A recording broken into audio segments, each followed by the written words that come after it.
Just taking a seat in the middle three. And if there is a question in Italian or French, just use the earphone, it'll be in English for you.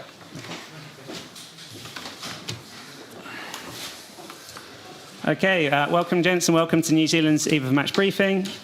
We have to the far left Brodie Retallick, in the centre Greg Feek, assistant coach for Scrums, and to my left Scott Barrett. So if we take the first question, please raise your hand.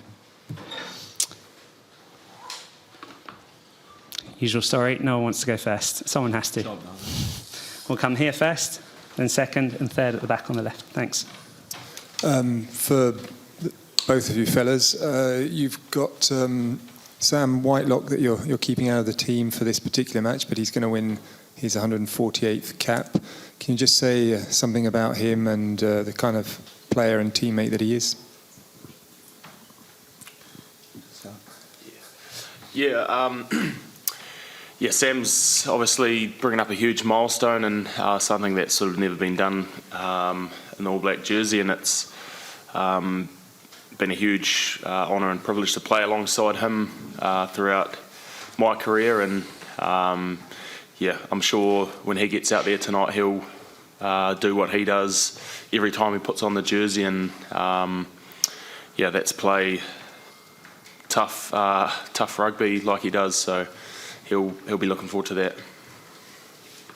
Yeah, and I'll just reiterate what Scooter said. I think, it's obviously his 149th game, and to do that from a physical and from a mental side, to be able to turn up each week and prepare and play the way that he does is a real testament to him, and obviously no one's done it in the jersey before, so he stands alone there.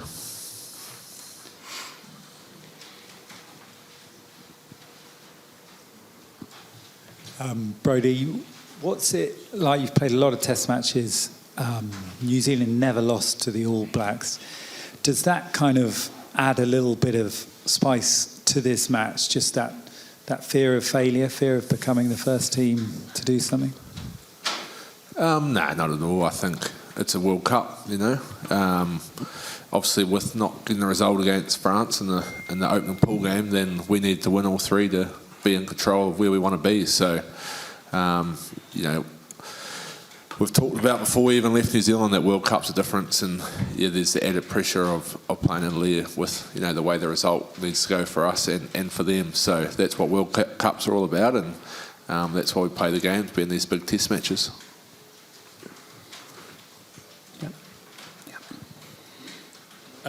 Greg, I think you played in the 1999 World Cup where the All Blacks won 101-3. Having watched them through the Six Nations in your time with Ireland, how have Italy improved over the last 20 odd years? I think that the way they play the game, they've got a style that is very attacking. They want to pressure teams and hold on to the ball really well. They've got some dangerous players out wide. Tactically, they seem very good, well coached. But one thing that hasn't changed is their forward pack's always been niggly, and that's one thing I remember about that game was you still remember that you played against them, you still felt it, and I know that won't change tomorrow. Brodie, just back on Sam, from your personal perspective, you've played obviously a lot with him. How much has he helped you grow your game and develop your game into the player you are today? I know you only came in a couple of years after him, but how much has your game benefited from having Sam around? Yeah, I think the biggest impact he has had was, he was the number one lock and had been in the All Blacks established before I was, and it was just a competition to keep getting better and to get to his level, and he has done that for so long, which is obviously the massive achievement he's about to get. And I think just by doing that and having the competition to even this week, even though he was named on the bench, he's still pushing everybody around the field and trying to outdo everyone. So I think obviously playing a lot of test matches with him has been special, but the competitiveness he has throughout the training week in, week out, has been the biggest benefit. Thanks, Chet. At the back in the white shirt.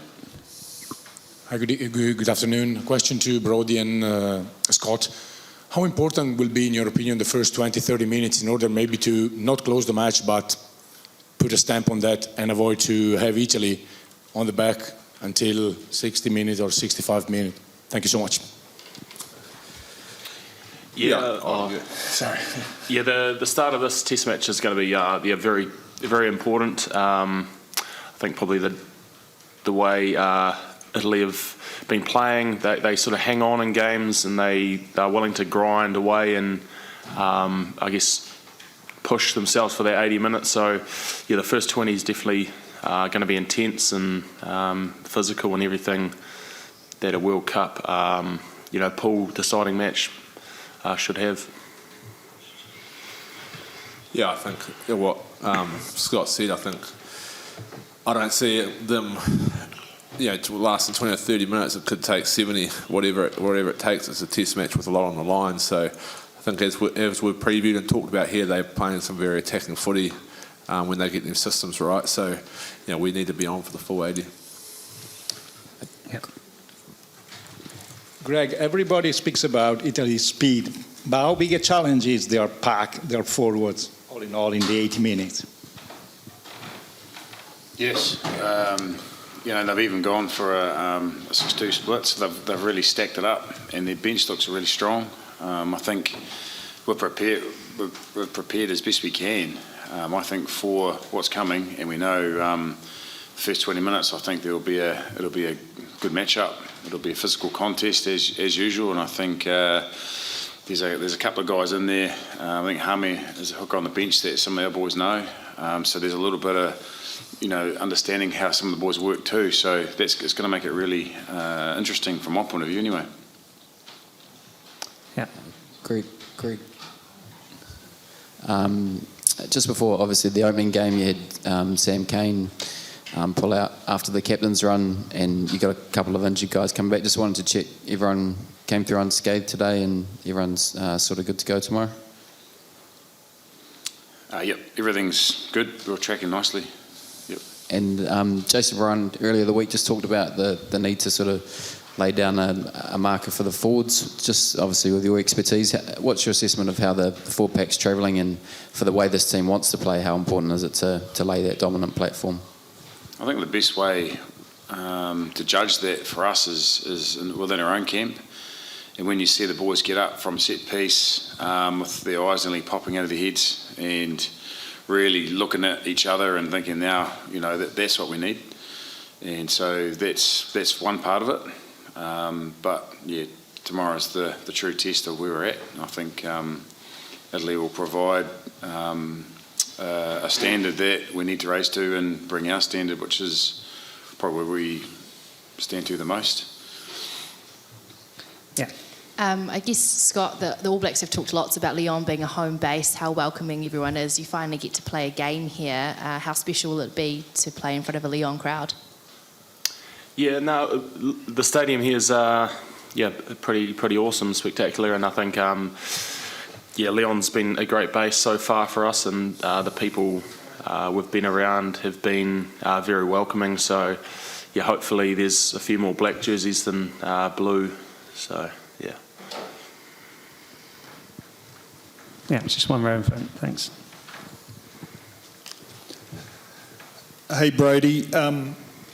In your experience, and you've obviously played a lot of big test matches, when you're playing a team like Italy, who obviously have a lot of passion, have a danger element about them, have a lot to play for in this instance, what are the key things from the All Blacks' perspective? What are the key things you've got to take care of when that first whistle goes?